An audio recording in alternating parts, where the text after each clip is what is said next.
കരിമ്പുഴ പഞ്ചായത്തിലെ കോട്ടപ്പുറം ആറ്റാശ്ശേരി റോഡിൽ ചോലക്കുറിശി ഭാഗത്ത് റോഡിന്റെ വശം ഇടിഞ്ഞത് അപകട ഭീഷണി ഉയർത്തുന്നു. മേഖല വളരെയധികം അപകടസാധ്യതാ മേഖലയായി മാറിയിട്ടുണ്ടെന്നും ബന്ധപ്പെട്ട അധികാരികൾ വേണ്ട നടപടികൾ സ്വീകരിച്ച് റോഡ് പൂർവ്വസ്ഥിതിയിലാക്കണമെന്നും നാട്ടുകാർ ആവശ്യപ്പെട്ടു. 2 വർഷം മുൻപാണ് റോഡിന്റെ വശം ഇടിഞ്ഞു വീണത്. മഴക്കാലം കൂടിയായതോടെ തീർത്തും അപകടകരമായ സാഹചര്യമാണ് നിലവിലുള്ളത്. 3ഓളം പഞ്ചായത്തുകളെ ബന്ധിപ്പിക്കുന്ന ഒരു റോഡ് കൂടിയായതിനാൽ നിരവധി വാഹനങ്ങളുടെ സഞ്ചാരമാർഗം കൂടിയാണ് ഈ റോഡ്. വശമിടിഞ്ഞത് സംബന്ധിച്ച് നിരവധി തവണ ഗ്രാമസഭകളിലും അല്ലാതെയും പഞ്ചായത്ത് ഭരണസമിതിയെ കാര്യങ്ങൾ ബോധ്യപ്പെടുത്തിയതാണ്. എന്നാൽ ഇതുവരെയും ഒരു നടപടിയും ഉണ്ടായിട്ടില്ല. ഒരു മഴക്കാലം കൂടി കഴിഞ്ഞാൽ ഇവിടെ പൂർണ്ണമായി തകരാനുള്ള സാധ്യത കൂടുതലാണ്. രാത്രികാലങ്ങളിൽ വരുന്ന സ്ഥലപരിചയമില്ലാത്ത വാഹനയാത്രക്കാർ അപകടത്തിൽപ്പെടാനുള്ള സാഹചര്യമാണ് നിലവിലുള്ളത്. 10ഓളം സ്കൂൾ വാഹനങ്ങൾ ഈ വഴിയെ ആശ്രയിക്കുന്നുണ്ട്. തച്ചനാട്ടുകര, പെരിന്തൽമണ്ണ, മുറിയങ്കണ്ണി, ചെറുപ്പുളശ്ശേരി ബസ് സർവീസുകളും ഈ വഴിയുണ്ട്.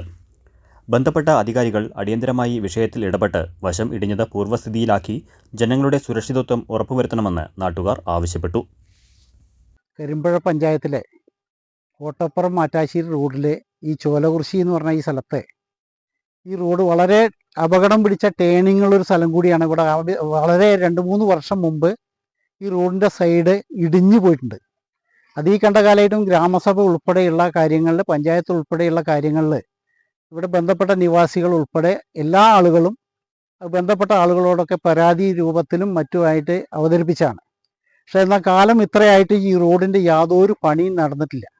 മാത്രമല്ല ഈ റൂട്ടിൽ കൂടെ 10ഓളം സ്കൂൾ വണ്ടി പോകുന്നുണ്ട് ഈ റൂട്ടിൽ കൂടെ.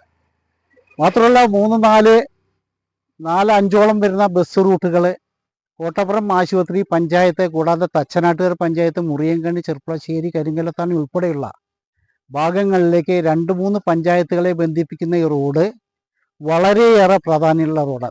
ഈ ഭാഗത്ത് ജനങ്ങളെ സംരക്ഷിക്കണമെന്നുള്ള ഒരു വലിയ അഭ്യർത്ഥനയാണ് ബന്ധപ്പെട്ട ആളുകളോട് പറയാനുള്ളത്. തീർച്ചയായിട്ടും ഏതൊരാളും ഇവിടെ വന്ന് നോക്കിയാൽ കാണാൻ സാധിക്കും. രാത്രിയിലോ മറ്റോ ഒരു പരിചയമില്ലാത്ത വണ്ടി ഈ വഴി കൂടെ വരികയാണെങ്കിൽ, വളരെയേറെ വളവും തിരിവുമുള്ള ഈ ഭാഗത്ത് വരികയാണെങ്കിൽ വളരെയേറെ അപകടമുള്ള, ഒരാൾക്കും ശ്രദ്ധിക്കാൻ പെടാത്ത ഈ സ്ഥലത്ത് വളരെയേറെ ഗൗരവത്തോടു കൂടി ഈ വിഷയം കാണണം ബന്ധപ്പെട്ട അധികാരികൾ